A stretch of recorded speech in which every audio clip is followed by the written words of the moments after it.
بسم اللہ الرحمن الرحیم، شروع اللہ کے نام سے جو بڑا مہربان نہایت رحم کرنے والا ہے۔ السلام علیکم، امید کرتا ہوں سارے دوست خیر و عافیت سے ہوں گے۔ ماں باپ کے 5 اعمال اپنی اولاد کی زندگی کو خطرے میں ڈالتے ہیں۔ حضرت علی رضی اللہ تعالی عنہ سے ایک عورت نے پوچھا، اے امیر المومنین، کہ میرے ایسے بھی کوئی اعمال ہو سکتے ہیں جو میری اولاد کے لیے خطرے کا باعث بن سکتے ہو؟ تو حضرت علی رضی اللہ تعالی عنہ نے فرمایا کہ ماں باپ کے 5 ایسے کام جو کہ اولاد کو موت کے منہ تک لے جاتے ہیں، وہ 5 عمل یہ ہیں۔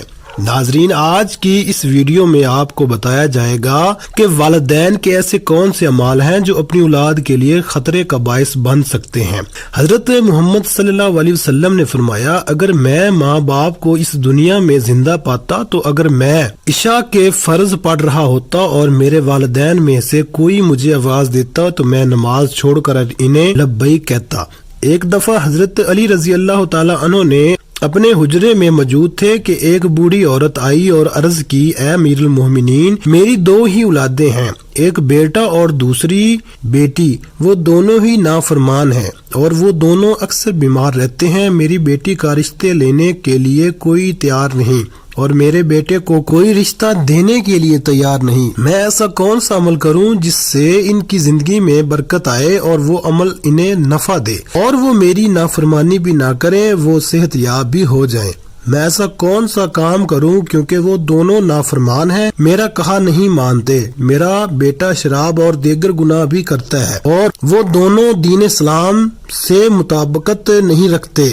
اے امیر المومنین، مجھے کوئی ایسا عمل بتائیے جس سے وہ دونوں راہ راست پر آ جائیں، دونوں کے رشتے بھی ہو جائیں، وہ فرما بردار بھی بن جائیں اور دونوں صحت مند بھی ہو جائیں۔ حضرت علی رضی اللہ تعالی عنہ نے اس عورت سے فرمایا کہ ماں باپ کے 5 ایسے گناہ جن کی سزا اولاد کو بھی ملتی ہے، وہ 5 عمل ایسے ہیں جن سے اولاد کا تعلق جڑ جاتا ہے۔ حضرت علی رضی اللہ تعالی عنہ نے فرمایا، اگر ماں باپ یہ عمل کرتے ہیں تو ان کے عملوں کی وجہ سے ان کی اولاد بھی اس جرم میں شریک کر دی جاتی ہے۔ اس خاتون نے پوچھا، وہ 5 عمل کون سے ہیں؟ حضرت علی رضی اللہ تعالی عنہ نے فرمایا، وہ 5 عمل یہ ہیں۔ نمبر 1، جس گھر میں والدین قرآن مجید کو سمجھنے کے باوجود اس کی تلاوت نہ کریں تو ایسے والدین تو اللہ کے عذاب کے مستحق ہوتے ہی ہیں، لیکن اس کی سزا ان کی اولاد کو بھی ملتی ہے۔ ایسے والدین کی اولاد نافرمان بے حیا ہو جاتی ہے۔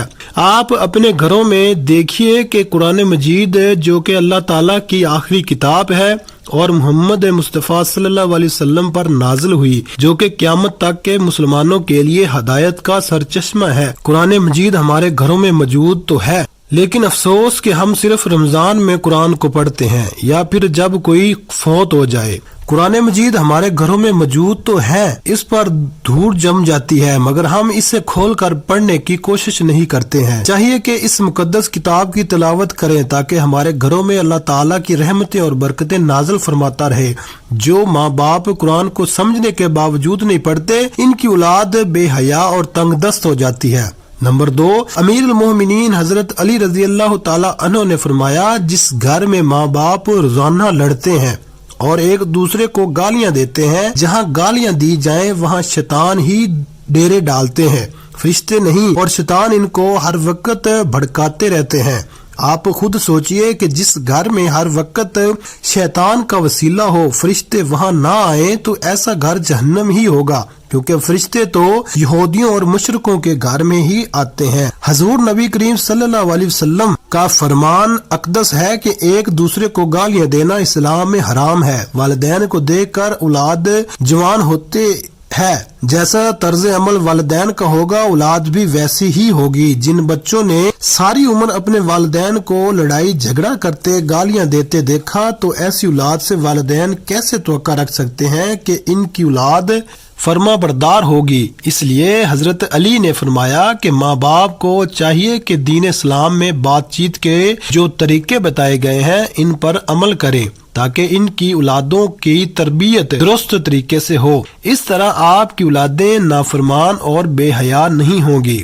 اپنے گھروں میں نیکی کی باتیں پھیلائیں، اپنی اولاد کو نیکی کا درس دیجیے، اپنی بیٹیوں کو حضرت فاطمہ اور حضرت عائشہ صدیقہ رضی اللہ تعالی عنہ کے واقعات بتایا کریں، ان کے طرز زندگی کے متعلق بتایا کریں تاکہ ہماری بیٹیاں باحیا اور پردہ دار ہوں۔ نمبر 3، حضرت علی رضی اللہ تعالی عنہ نے فرماتے ہیں کہ ماں باپ کی بے پردگی کی وجہ سے ان کی اولادوں پر بیماریاں کا حملہ ہوتا ہے۔ حضرت ابو ہریرہ رضی اللہ تعالی عنہ سے روایت ہے کہ نبی کریم صلی اللہ علیہ وسلم نے فرمایا کہ پردہ دار عورت پر جنت واجب ہے، جبکہ بے پردہ عورت پر جہنم واجب ہے۔ جس گھر میں بے حیائی اور بے پردگی ہوتی ہے تو اللہ کے فرشتے ایسے گھروں میں رہنے والوں کے لیے بد دعا کرتے ہیں اور شیطان ایسے گھروں کو اپنا بسیرا بنا لیتے ہیں۔ جہاں بے پردگی عام ہو، اس گھر کی اولاد بے حیا، نافرمان اور غلط کاموں کا شکار ہو جاتی ہے۔ یہی نہیں بلکہ پریشانیاں اور مصیبتیں ایسی اولاد کا مقدر بنتی ہیں۔ یہ ان کے والدین کی بے پردگی کی وجہ سے ہوتا ہے۔ جس گھر میں بے حیائی ہوتی ہے وہاں اللہ کی برکت اور رحمت نہیں ہوتی۔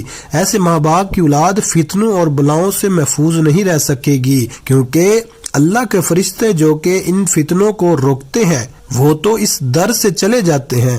ایسی اولاد ماں باپ کی نافرمانی کرتی ہے اور ہمیشہ پریشانی میں مبتلا رہتی ہے۔ ماں باپ کو چاہیے کہ وہ پردے کا خاص خیال رکھیں تاکہ ان کی اولاد بھی ان کی پیروی کریں۔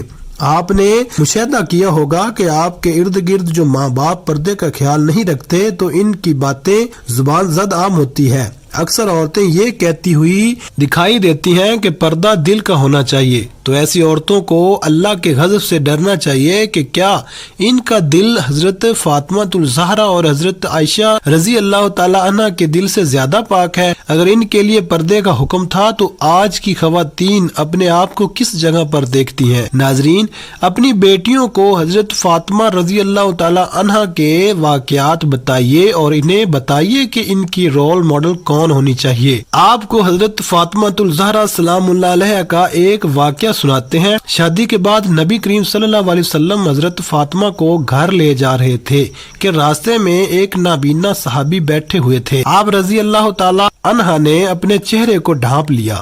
نبی کریم صلی اللہ علیہ وسلم نے فرمایا، بیٹے فاطمہ، یہ صحابی تو نابینا ہے، آپ نے کیوں چہرہ ڈھانپ لیا؟ تو حضرت فاطمہ رضی اللہ تعالی عنہ نے کہا کہ بابا جان، مجھے غیر محرم سے پردے کا حکم دیا گیا ہے، نہ کہ ان افراد سے جن کو نظر آتا ہے۔ ناظرین، یہ یہودیوں کی چال ہے کہ جدید کے نام پر بے حیائی کے مسلم معاشرے کے اندر پروان چڑھا۔ لہٰذا اس دور میں جتنا ہو سکے اپنی اولاد کو صحابہ کرام اور اہل بیت کی زندگیوں کے متعلق بتائیے۔ نمبر 4، حضرت علی رضی اللہ تعالی عنہ نے فرمایا کہ وہ والدین جو کہ کسی دوسرے کی اولاد کے بارے میں برا سوچتے ہیں، انہیں دیکھنا چاہیے کہ اگر وہ دوسرے کی اولاد کے بارے میں برا سوچیں گے تو ان کی اولاد بھی اس برے عمل سے بچ نہیں پائے گی۔ اللہ تعالیٰ ان کی اولادوں کے لیے برا کرتا ہے کیونکہ اللہ تعالیٰ بڑی رحمان اور رحیم ذات ہے۔ اللہ تعالیٰ ماں سے زیادہ اپنے بندے سے محبت کرتی ہے، مگر تم کسی کی اولاد کو پریشانی میں ڈالو گے تو اللہ وہی نظریہ تمہاری اولادوں پر مسلط فرما دیتے ہیں، کیونکہ جیسا کرو گے ویسا بھرو گے۔ جیسا تم دوسروں کی اولاد کے متعلق سوچتے ہو، اللہ تعالیٰ وہی نظریہ دوسروں کے ذہن میں تمہاری اولادوں کے متعلق بنا دیتے ہیں۔ جیسا تم کسی کی بیٹی کے بارے میں سوچتے ہو، اللہ تعالیٰ ویسا ہی تمہاری بیٹی کے ساتھ کرتا ہے۔ حدیث پاک کا مفہوم ہے کہ نبی کریم صلی اللہ علیہ وسلم کے پاس ایک صحابی آئے اور عرض کی، یا رسول اللہ، فلاں شخص عورت کو چھپ چھپ کر دیکھتا ہے۔ تو آپ صلی اللہ علیہ وسلم نے فرمایا، اس شخص کو بلا کر لاؤ۔ جب وہ شخص آپ کی خدمت اقدس میں حاضر ہوا تو آپ نے اس سے فرمایا، تم اپنے گھر کی حفاظت کی ذمہ داری سے دستبردار ہو گئے ہو؟ کیا اس شخص نے جواب دیا، نہیں، میں تو اپنے گھر کی آپ کے فرمان کے مطابق نگہبانی کرتا ہوں۔ آپ صلی اللہ علیہ وسلم نے فرمایا، جاؤ گھر جا کر دیکھو کیا آپ کا گھر محفوظ بھی ہے یا نہیں۔ وہ شخص جب اپنے گھر آیا تو دیکھا کہ اس کے گھر کی ایک دیوار گر چکی ہے۔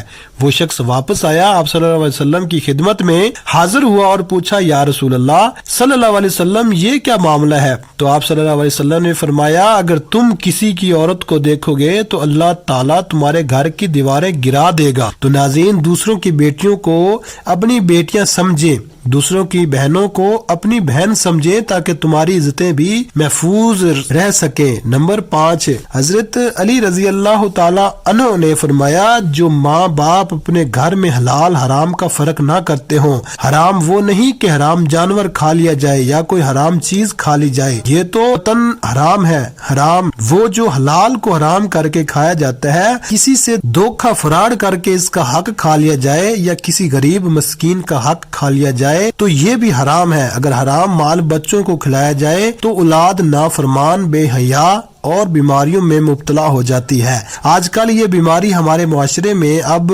عام ہو گئی ہے، حرام کھانے والے اسے حلال سمجھ کر کھا رہے ہیں، تو ان تمام ذکر کردہ باتوں سے بچنا چاہیے۔ اللہ تعالی ہم سب کو رزق حلال کمانے کی اور کھانے کی توفیق عطا فرمائے، آمین۔ ناظرین، اگر آپ کو ہماری آج کی یہ ویڈیو اچھی لگی ہو تو اسے لائک کریں اور مزید ایسی ہی اسلامی ویڈیوز دیکھنے کے لیے ہمارے چینل کو لازمی سبسکرائب کریں۔ شکریہ۔ اللہ تعالی ہم سب کا حامی و ناصر ہو، آمین ثم آمین یا رب العالمین۔ السلام علیکم ورحمۃ اللہ وبرکاتہ۔